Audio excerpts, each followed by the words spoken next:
TV trash. Get Smart is one of the greatest shows ever!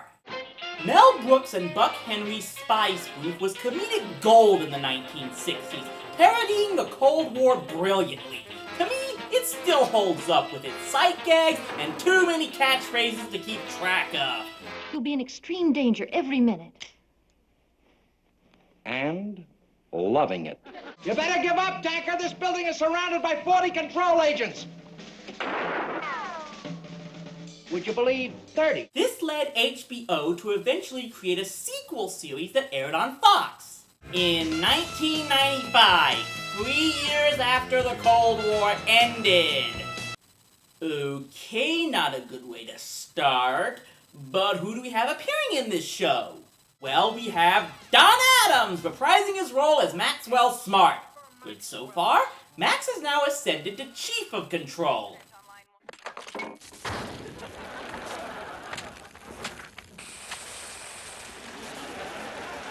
I honestly don't know if Ed Platt's character is looking down and smiling or turning in his grave. Also back, Barbara Feldon as 99. She's retired from the spy business and is now a member of Congress. And despite her being a public figure, we still never hear her real name. But we need some new characters for this new series, and we get their son Zach, played by Andy Dick. And any hope of this series being good just dropped 200 points. Yeah, remember Andy Dick, the annoying little pissant from News Radio? Doesn't he have secret agent written all over him? Come on, 99, the boy's ready for action. Like a thirsty zebra. Hear that? Like a thirsty... What does that mean? The pilot episode has Max promoting his son out of the research department to a field agent. Glad to see our country's security is in the capable hands of nepotism. Mom, I got a B+ in sneaking up on people. Don't brag, son. I had to make a few calls. Just take it by the blade, aim, and let fly as soon as... Mr. Ito gets out of the way. He committed manslaughter. Now he'll need a sexy partner just like his father had. Enter Agent 66, played by Elaine Hendricks. Who is this? This is my son, Zach. Oh, hello. Where do you go to school? You and I are gonna be partners. No. No way, Chief. He's gonna get me killed. And I don't need that in my life. I'm not a eunuch. Let's put that to a vote. Ugh, it's 98 degrees down here and I'm getting frostbite from her. Yeah, why does 66 have to be such a cold biatch? 99 was a tough cookie who could hold her own, but the fact that she had a soft spot for Max made her human.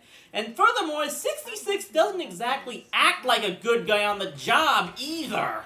Once I slip it over my creamy white skin, no icky people will take it away. You're in very, very good hands. Sorry about snapping at you before. I'll make it up to you as soon as we get to Pontoongo. I just knocked 2 hours off our flight time. Look, I'm not saying this doesn't turn me on, but this is how the femme fatales are supposed to act! And the chemistry of these characters just doesn't work. In the first series, we had one clumsy but likable bumbler and one strong but likable action girl. It was a good mix.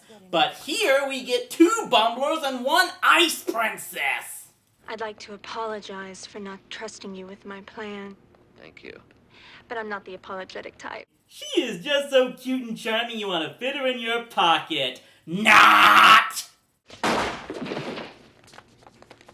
Oh my God, is he dead? No, he's alive. Sorry you had to exude so much emotion. And there's also Agent Zero, the new resident master of disguise, played by multiple people even in the same episode. It just comes off as looking like the studio was too cheap to hire another full-time actor. Come on, watching Dave Ketchum pop out of all those trees and newsstands was funny! Agent 13, what are you doing here? You're supposed to be in Florida. I'm doing a favor for your old man. That's the last of a breed. When exactly did you and Dad... For your father and me, it happened on a mission to overthrow the East German government. There we were crawling through the sewers of Berlin, and suddenly he leaned over and kissed me. No, they weren't! They were trapped in a room with Chaos Agents on both sides, and Max admitted he loved her because he thought it would be his last act! And if you think that's nitpicking, let me point out that the only people this show might draw are fans of the old series. The jokes are all stale and stuck in the 60s, so most young viewers won't find them entertaining. For everyone else, it doesn't help having those inaccuracies in addition to having to watch our favorite characters all old and gray.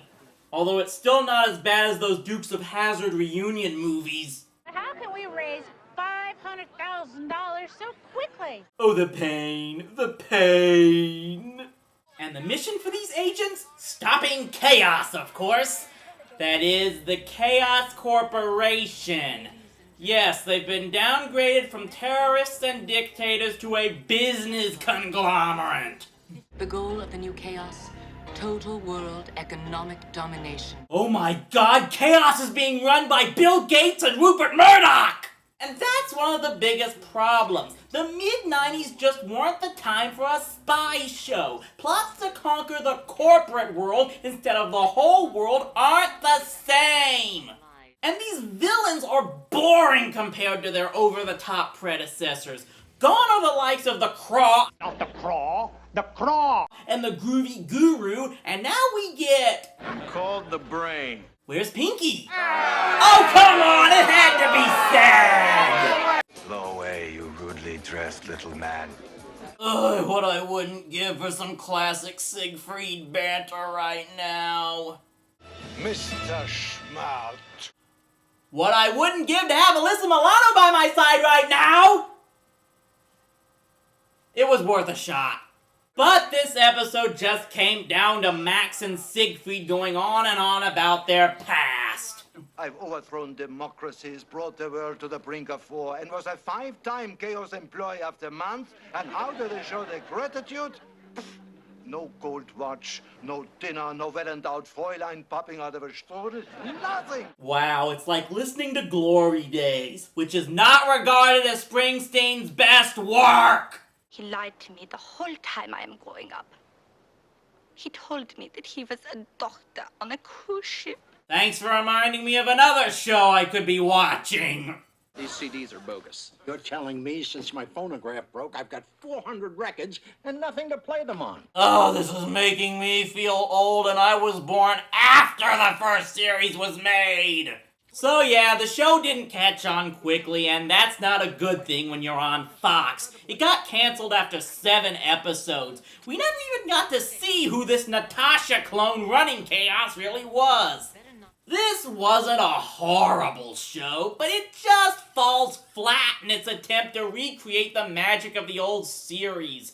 It's like watching an old-timer's baseball game. You're excited about seeing the players you grew up watching, but when you see them with the wrinkles, extra pounds, and less hair, it just reminds you that the time has passed and you need to move on to something fresh. And amazingly, the 2008 Get Smart movie managed to do that, bringing back the action and comedy of the original series within an exciting modern-day setting. It's the best adaptation film I've ever seen. And who knows, maybe that movie will help spawn a new great spy comedy. I will fix this. Would you believe a great direct-to-DVD movie?